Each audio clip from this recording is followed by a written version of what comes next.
Baik Bapak Ibu yang dikasih Tuhan, kita akan melanjutkan materi pemahaman Alkitab kita tentang 7 kata salib.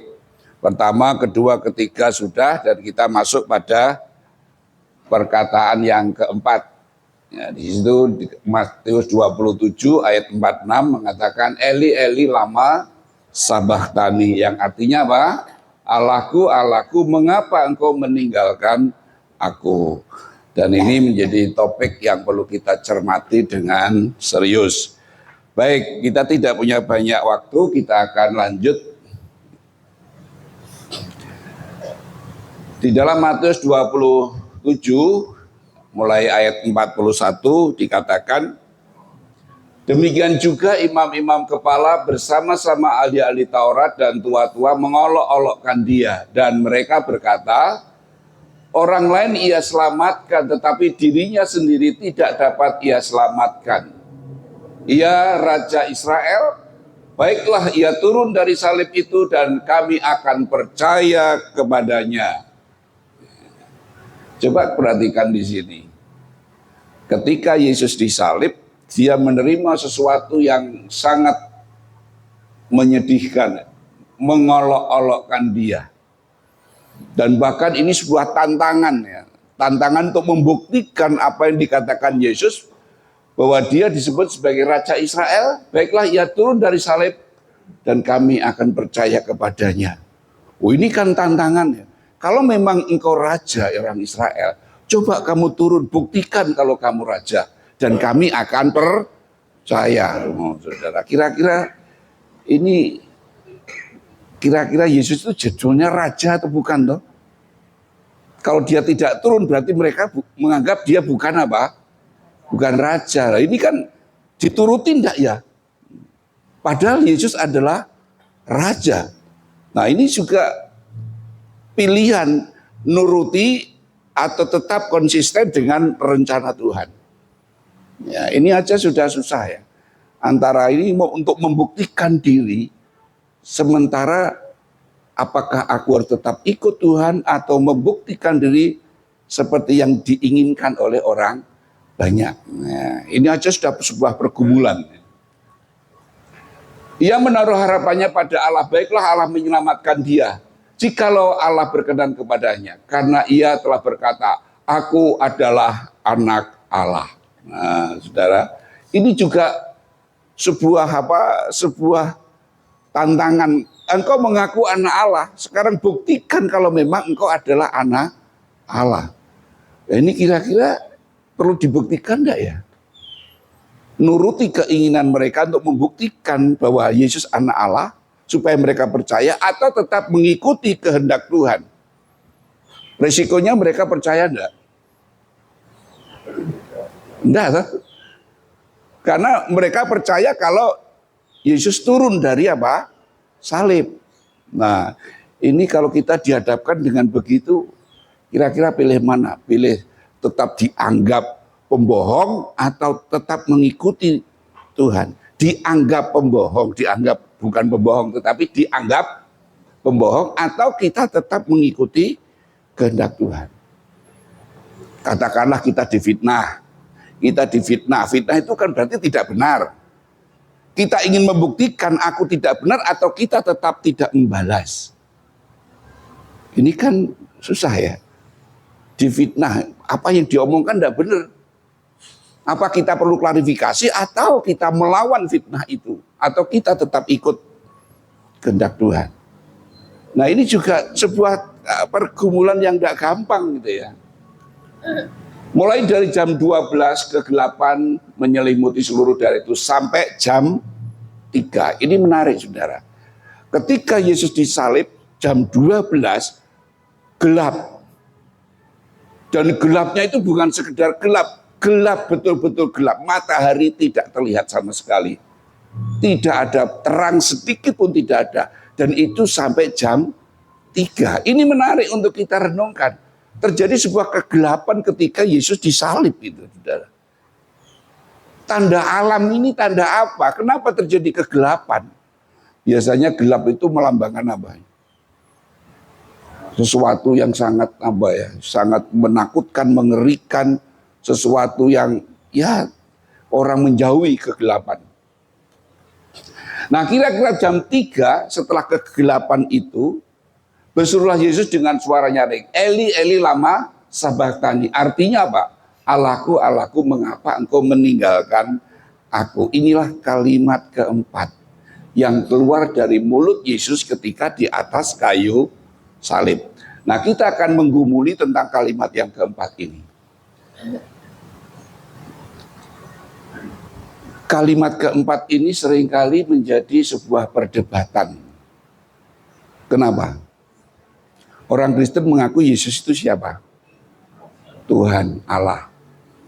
Tetapi kenapa Allah mengatakan, Allahku, Allahku, mengapa engkau meninggalkan aku? Lihat itu, Yesus sendiri menyebut Allah.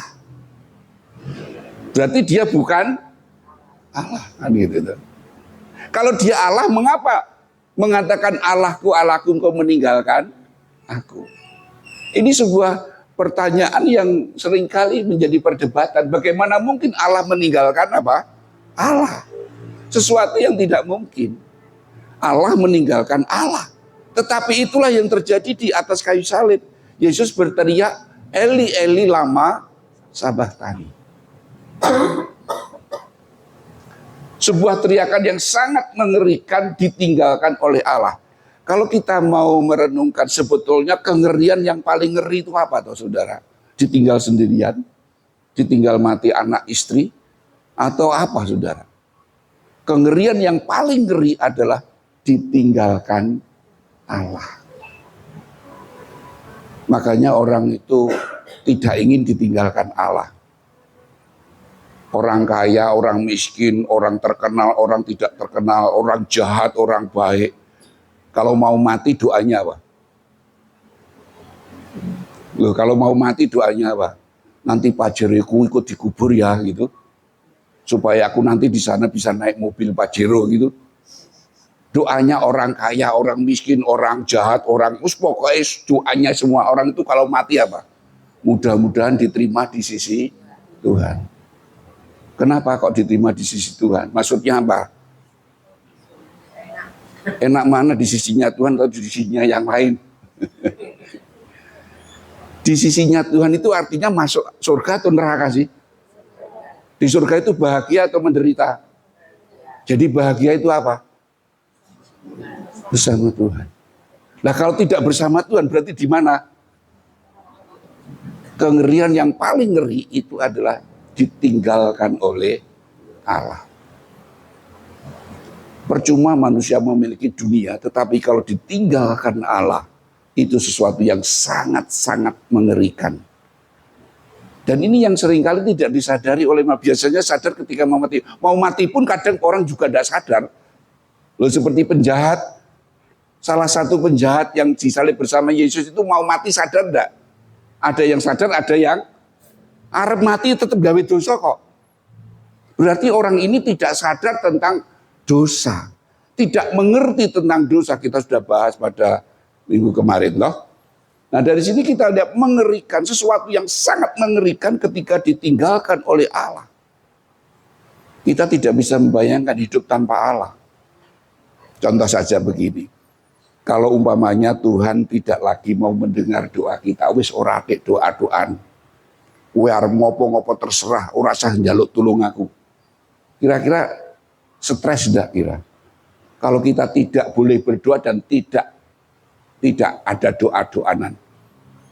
Terus kira-kira gimana saudara? Kita bisa membayangkan hidup tanpa Allah itu mengerikan saudara. Keselamatan, kebahagiaan, damai sejahtera itu jika apa? Bersama Allah. Dan Yesus di atas kayu salib berteriak, Allahku, Allahku, mengapa engkau meninggalkan aku? Berarti Yesus mengalami apa? Kengerian yang paling ngeri. Kenapa Yesus berteriak? Kenapa Allah meninggalkan dia? Nah, ini yang perlu kita perhatikan. Dan ditinggalkan Allah itu kengerian yang paling ngeri. Mengapa Yesus berkata demikian? Nah, mari kita lanjut. situasi ketika Tuhan Yesus disalib. Ya. Yesus dipaku itu pukul 9 pagi. Ya. Ketika Yesus dipaku itu kondisinya seger buger atau ketika disalib? Kondisinya Yesus segar bugar atau minum ekstra jos dulu? Bayangkan, lempe-lempe. Ketika Tuhan Yesus berdoa di Taman Getsemani itu malam atau pagi? Malam. Ketika berdoa, kondisi Tuhan Yesus sudah kondisi lelah. Maka dia minta ditemani oleh muridnya. Tolong temani aku mau berdoa. Dari mana kita tahu kalau Yesus sudah lelah? Muridnya yang nemani apa? Tidur. Kenapa tidur? Keselen. Nek muridnya kesel apa meneh? Gurune.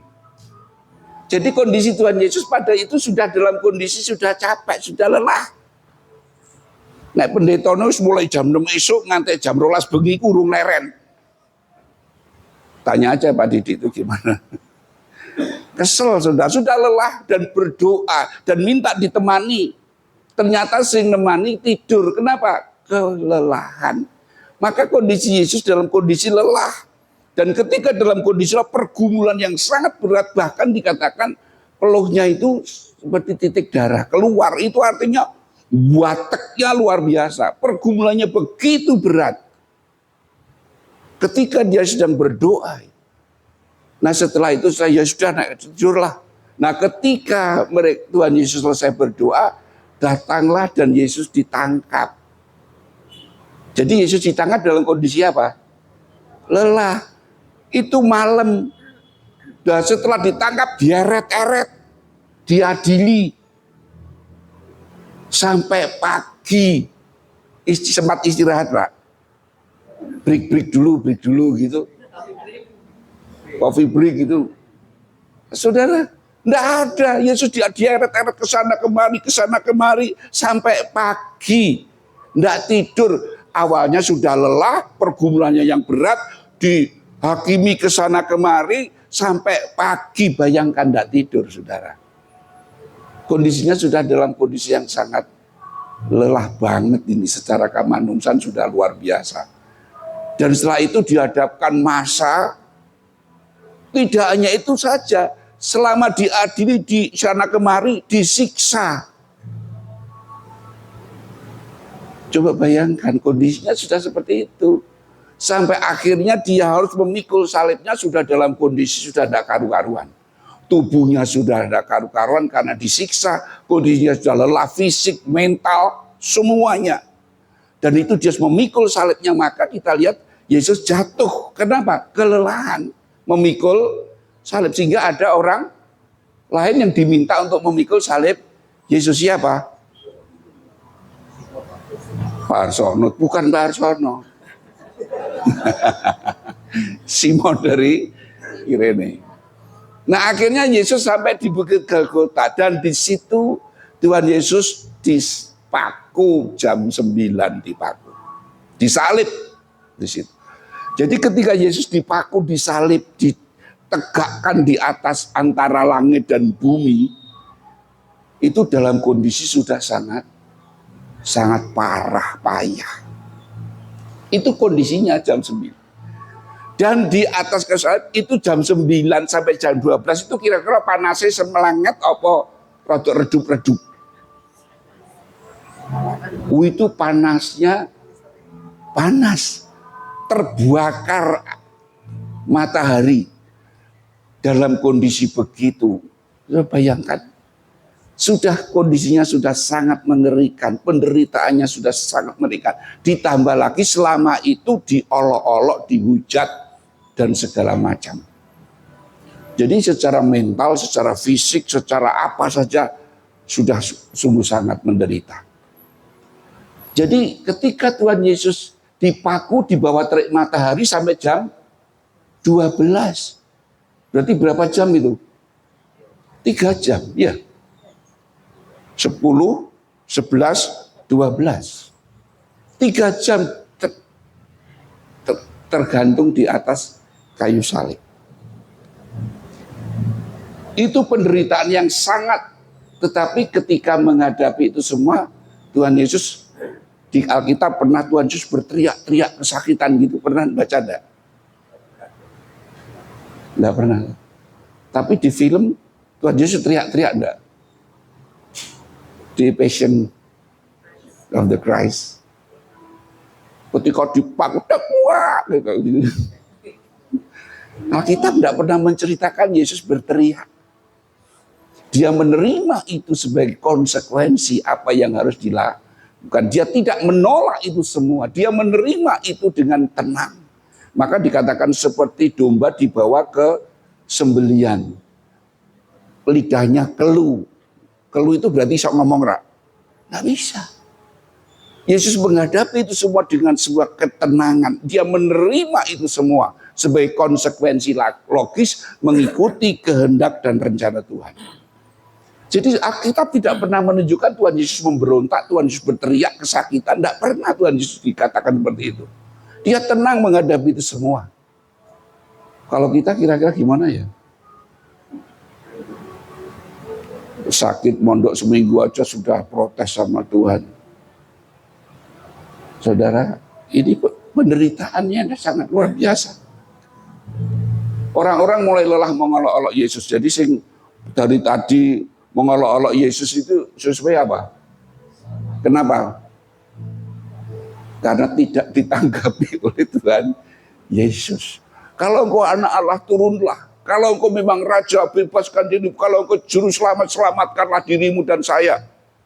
Tuhan Yesus diam saja, tidak menanggapi. Tetapi ketika ada orang yang dengan tulus hati Yesus, kalau engkau datang sebagai raja, ingat aku ya. Yesus apa? Merespon. Ketika orang menghujat Yesus, ketika orang mempertanyakan Yesus, meragukan dan menolak Yesus, Yesus tenang, diam.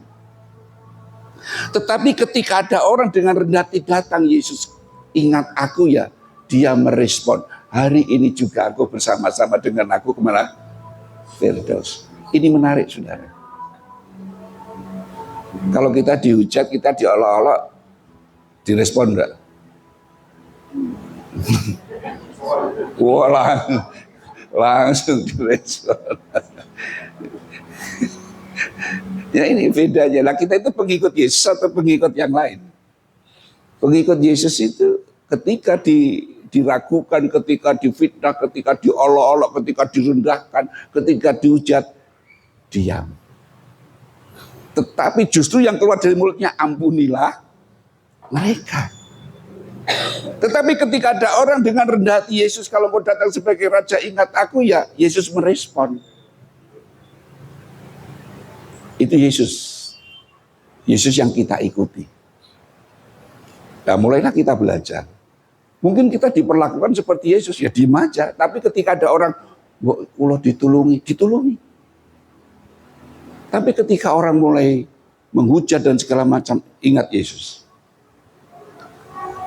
Terjadi kegelapan sampai jam 3. Gelap. Kira-kira kalau orang jahat dihukum mati, orang itu seneng atau sedih? Nek orang jahat dihukum mati, orang jahat ketangkep terus dihukum mati, seneng gak kira-kira? Loh, kita bahagia enggak kira-kira? Loh, seneng toh? Loh, betul enggak? Masa sedih tenane? Sedih itu ketika orang baik dihukum mati. Loh, betul enggak? Wingi sing mateni wong 30 kuwi kecekel. Kita bilang apa? Puji Tuhan atau haleluya? Dan coba kira. Jadi logikanya kalau ada orang jahat dihukum, mendapatkan hukuman setimpal dengan kejahatannya, kita merasa apa? Senang, adil, betul enggak? Tapi nek ada orang baik, tidak pantas dihukum, dikriminalisasi, kira-kira kita bahagia atau senang? Kenapa langit gelap? Kira-kira kenapa? Kenapa kok langit gelap, kok tidak terang?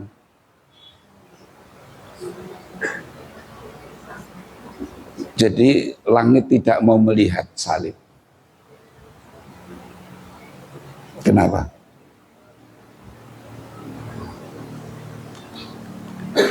Ini suatu tanda dari langit. Kenapa terjadi kegelapan? Ya nanti coba kita cari jawabnya kenapa ya. Mengapa langit menjadi gelap? Sepertinya tidak mau melihat. Langit tidak mau melihat apa? Kita bisa melihat dalam kegelapan? Tidak bisa. Kenapa langit tidak mau melihat salib? Ini perlu kita renungkan. Kalau orang jahat dihukum harusnya apa? Terang.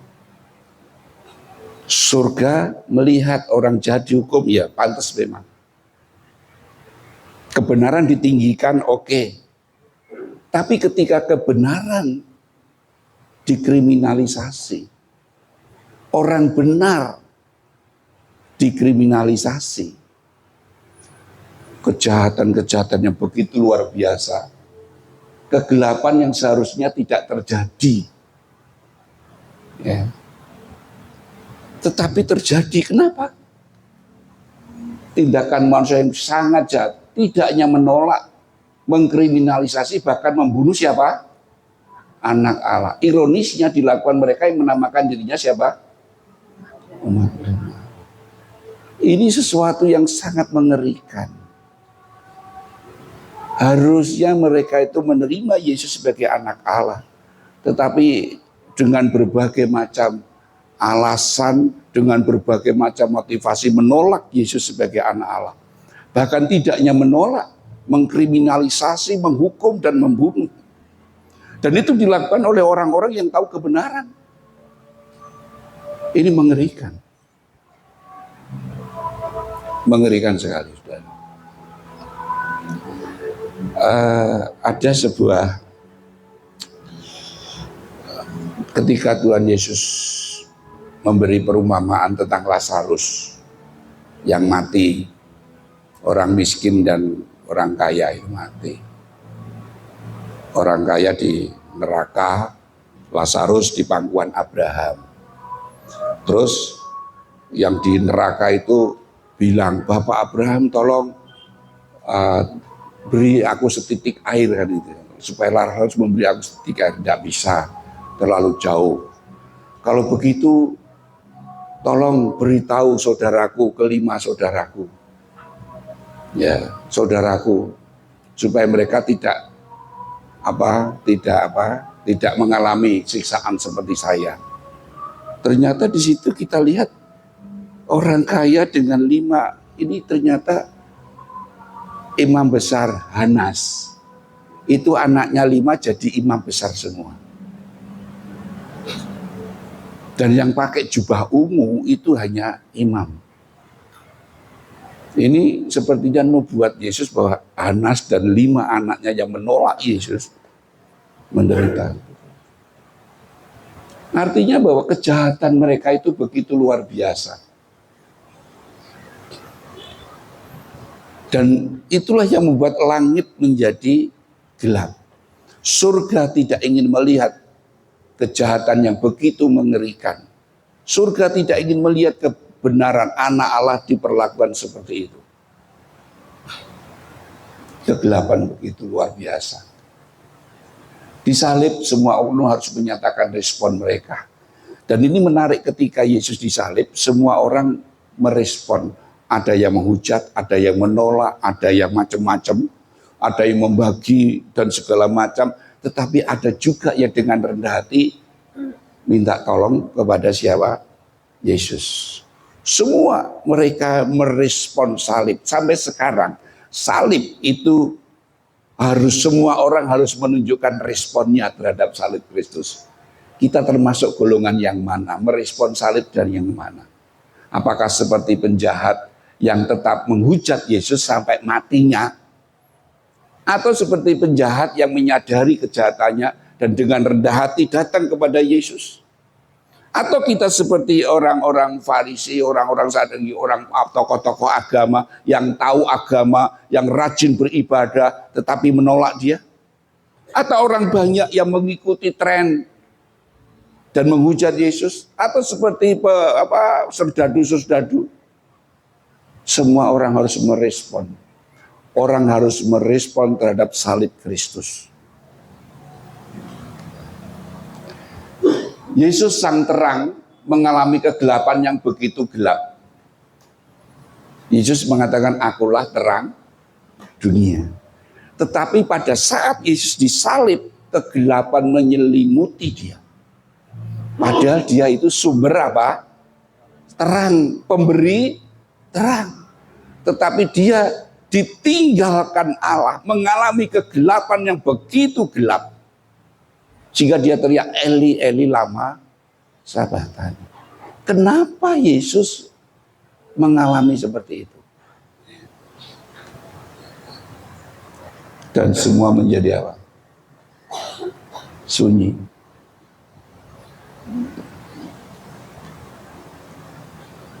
Nah sekarang mari kita masuk dengan kata-kata Eli, Eli lama sabachthani. Saudara-saudara, setelah 3 jam kegelapan, orang mungkin bertanya-tanya, ini sesuatu yang tidak biasa. Kegelapan selama 3 jam, gerhana bulan itu kira-kira berapa lama? Ada gelap, paling menit-menitan. Tapi ini 3 jam gelap gulita. Ini menarik. Ya.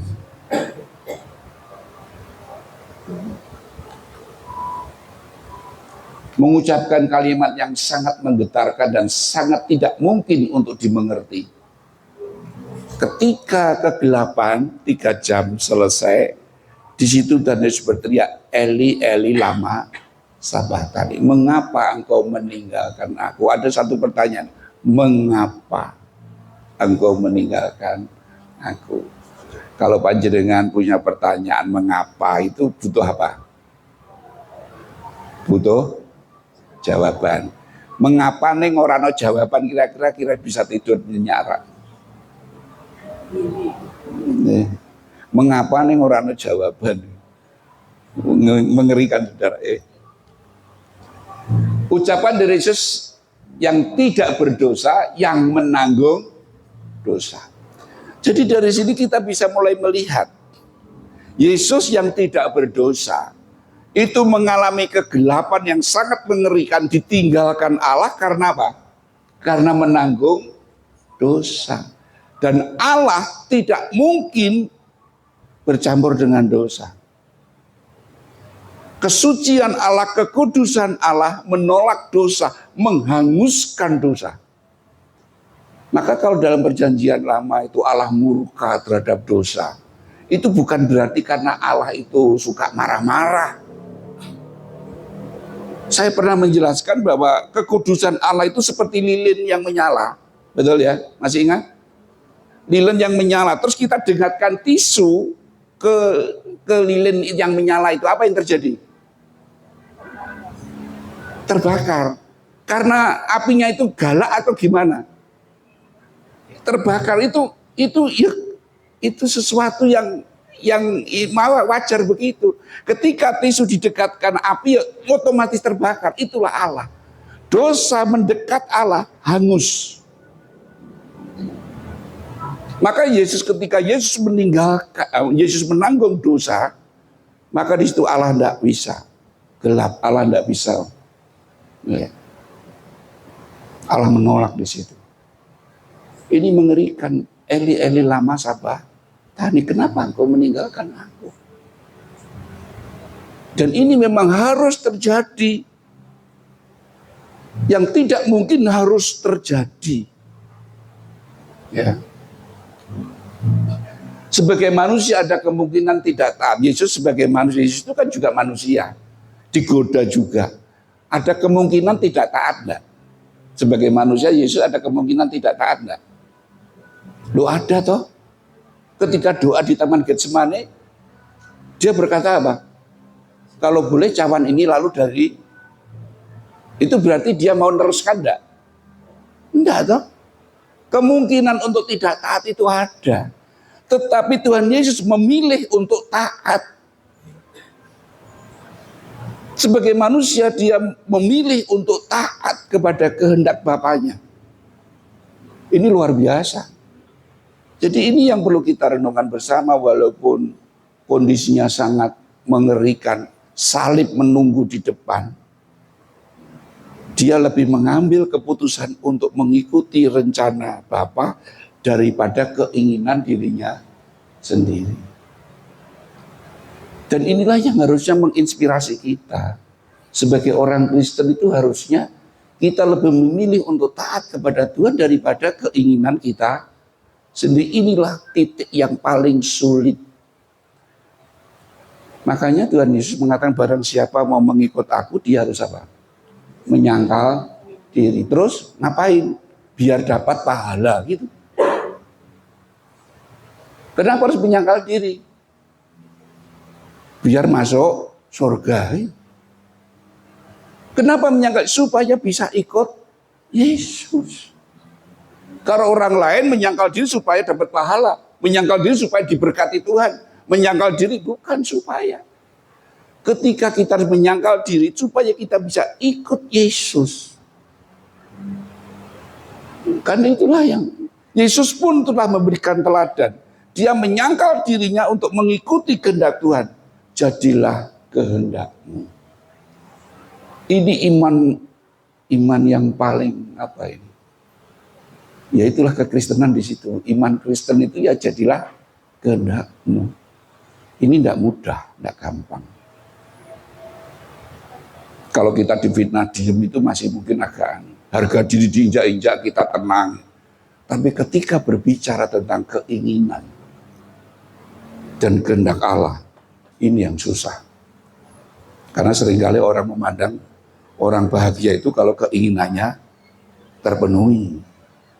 Lebih bahagia mana keinginan kita dipenuhi, dijawab Tuhan atau mengikuti kehendak Tuhan?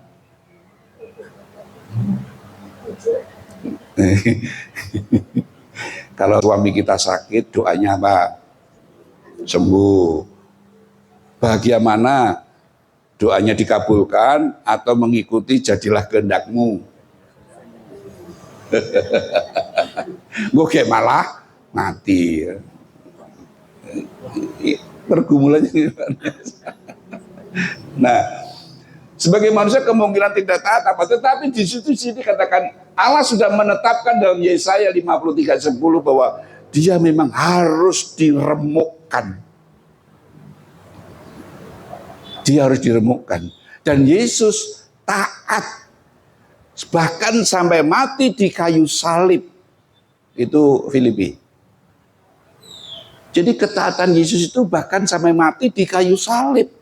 Jadi orang melihat Yesus mati di kayu salib itu berhasil atau gagal? Loh, orang dunia melihat Yesus mati di kayu salib itu gagal atau berhasil? Sukses. Di mana suksesnya? Mati kok sukses? Loh, kira-kira kita mau mengikuti tokoh yang kalah atau tokoh yang menang?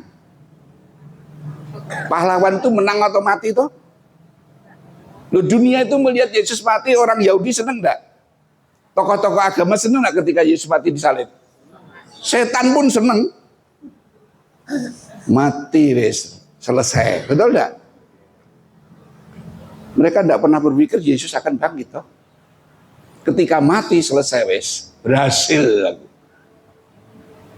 Kita panggil Pak Pendeta syukuran. Yesus mati. Seperti yang direncanakan, seperti yang diinginkan, mati. Dunia melihat Yesus mati. Taat kepada Tuhan, lah kok mati? Saya pernah ditanya, orang Kristen yang sukses itu orang Kristen yang seperti apa toh?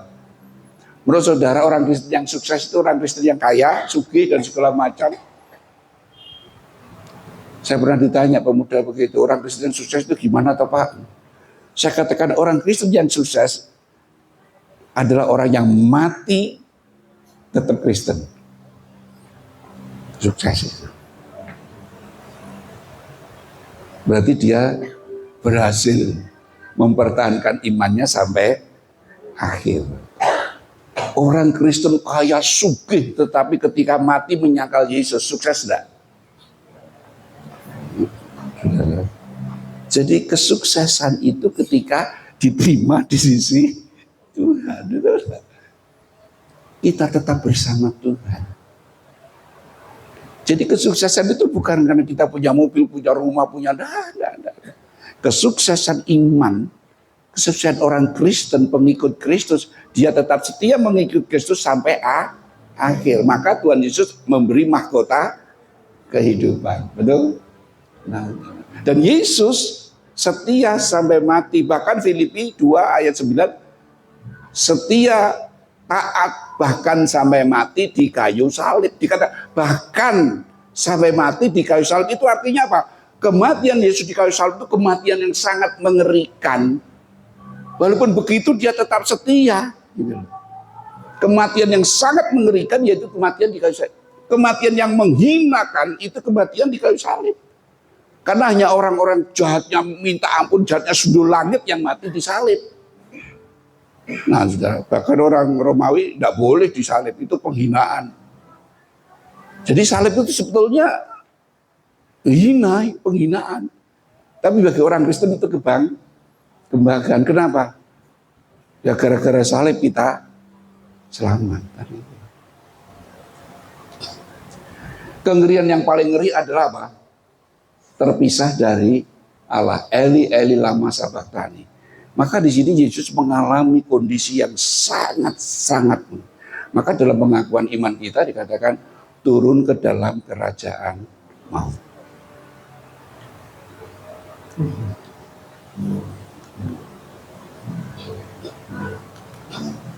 Yesus berteriak karena statusnya sebagai manusia yang menanggung dosa. Ketika Yesus berteriak, Eli, Eli lama sabachthani. Kenapa engkau meninggalkan aku? Kenapa? Karena engkau menanggung dosa. Aku tidak bisa. Allah tidak bisa bersatu dengan dosa. Ketika Yesus menanggung dosa kita, maka dia terpisah dari Allah. Allah tidak mungkin. Itu teriakan yang paling mengerikan. Itu teriakan yang paling kekejaman yang sangat mengerikan itu. Mengapa engkau meninggalkan aku? Ditinggalkan Allah itu ngeri. Kengerian yang paling ngeri ditinggalkan Allah.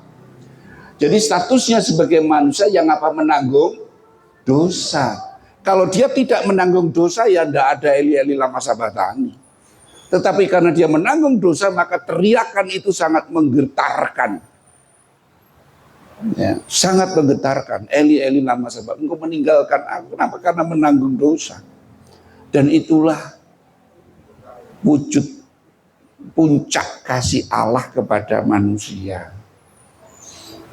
Jadi puncak kasih Allah itu ketika merelakan anaknya untuk menanggung dosa manusia supaya kita diselamatkan. Maka Yohanes 3 ayat berapa? 16. Karena begitu besar kasih Allah sehingga ia menganugerahkan anaknya yang tunggal. Barang siapa percaya kepadanya tidak binasa tetapi beroleh hidup yang kekal. Karena Allah mengutus anaknya ke dalam dunia bukan untuk menghakimi tetapi untuk menyelamatkannya oleh dia. Itu ayat 17. Yesus berteriak karena tidak menerima kasih Allah. Ya jelas. Allah meninggalkan dia. Padahal dia adalah sang pemberi kasih. Dia memang tidak menerima kasih Allah. Allah menutup matanya untuk dia. Karena dia sedang menanggung dosa manusia. Tetapi justru karena pekerjaannya itulah. Dia bisa memberikan kasih kepada manusia.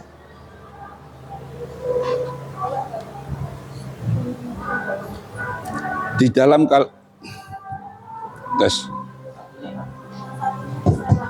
ini aja.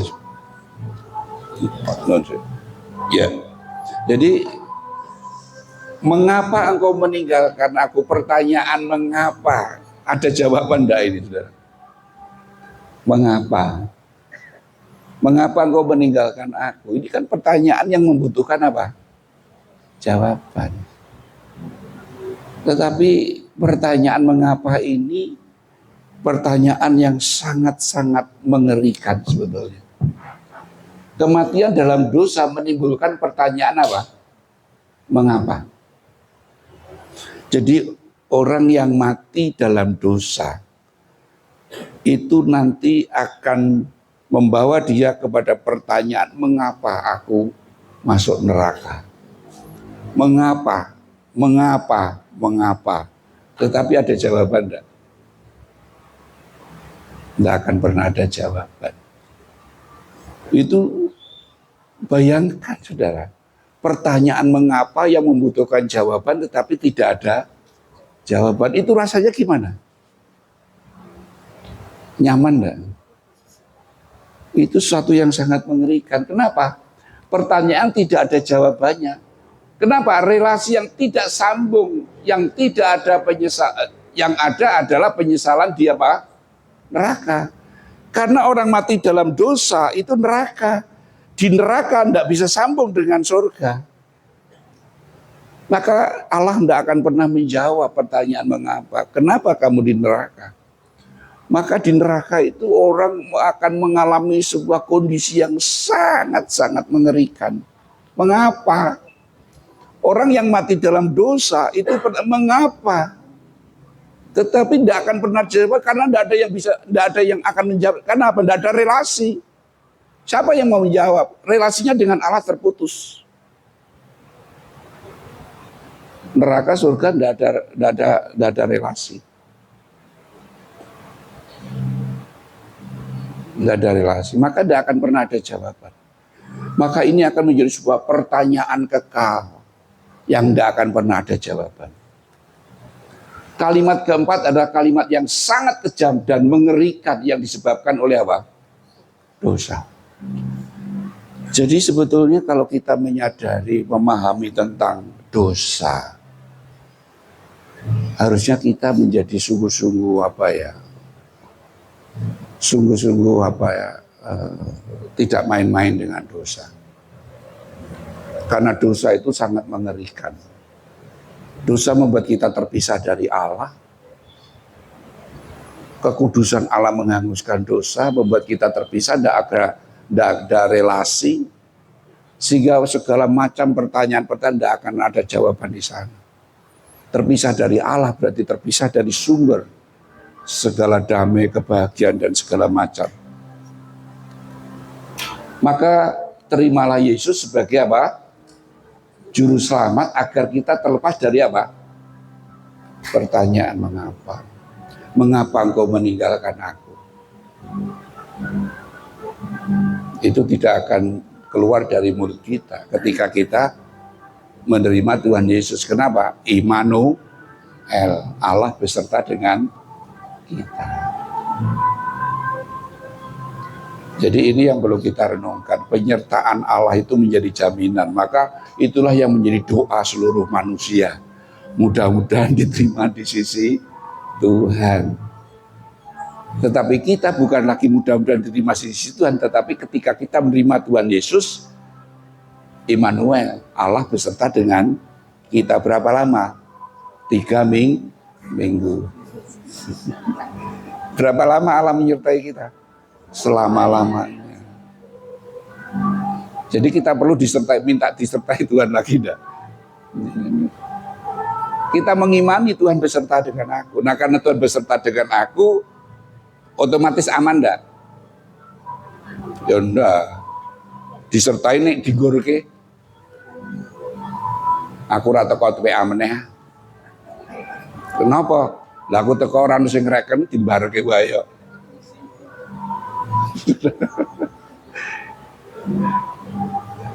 Tapi Tuhan Yesus tidak begitu, walaupun dibarke orang tidak akan, dia tetap menyertai. Maka Tuhan Yesus yang menyertai kita, Tuhan Yesus yang seperti apa? Penguasa surga dan bumi. Betul ya? Penguasa surga dan bumi itu sekti enggak? Belum sekti enggak? Sekti, maha kuasa enggak? Lah iya, makanya difungsikan dong. Berarti yang harus memimpin kita, memimpin orang sekti ini atau orang sekti ini yang memimpin kita? Orang sekti manut sama kita atau kita manut sama orang sekti ini? Orang yang maha tahu, yang maha benar, yang maha luar biasa ini. Nah yaitu maka menyangkal diri ikut Tuhan. Ya kenapa? Karena Tuhan Yesus sekti, saudara. Penguasa surga dan bumi. Tapi ya caranya. Maka sebelum melakukan apa-apa, Tuhan Yesus tolong saya, pimpin saya. Kan gitu. Alah Pak, arep tuku Lombok kok dadak berdoa. Rumangsane. Loh kita butuh pimpinan Tuhan berapa lama sih? Tiap saat atau seminggu sekali? Lah ya makanya sebelum melakukan aku Tuhan Yesus tolong. Loh Tuhan penguasa surga dan yang menyertai kita ya difungsikan Tuhan. Aku di belakangmu ya, Tuhan berjalan di depanku ya. Atau Tuhan duduk manis, kenapa aku mau pergi? Nah selama ini gimana? Oke, akhirnya saudara, akhirnya Kristus telah mati bagi kita. Roma 5 ayat 8. Akan tetapi Allah menunjukkan kasih-Nya kepada kita oleh karena Kristus telah mati untuk kita ketika kita masih apa? Allah menunjukkan kasih-Nya kepada kita. Lah apa wujud kasih Allah? Kristus telah mati untuk siapa? Untuk kita. Jadi teriakan Eli Eli lama sabachthani itu harusnya yang berteriak siapa? Kita.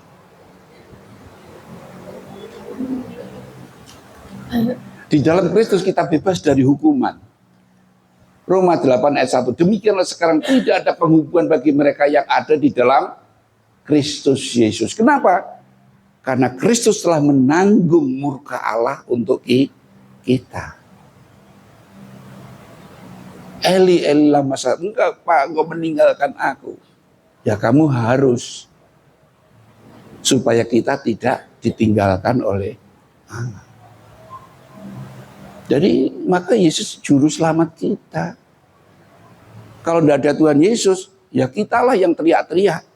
Mengapa tapi tidak ada jawaban.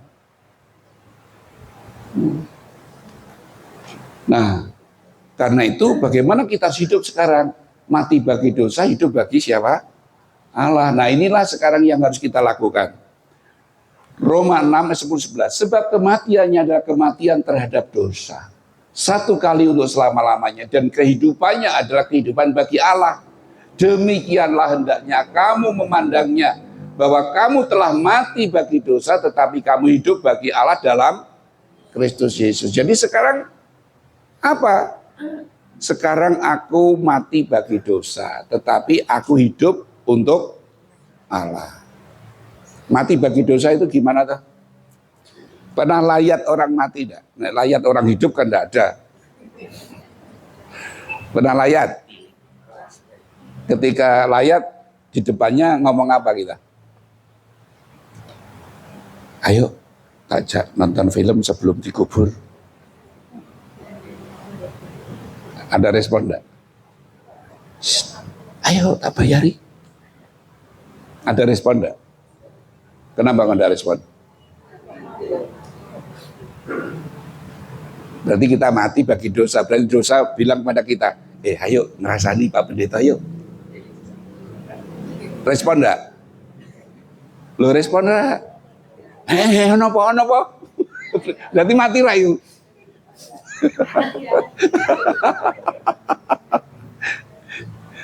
Jadi kalau dosa mengajak kita, harus direspon enggak?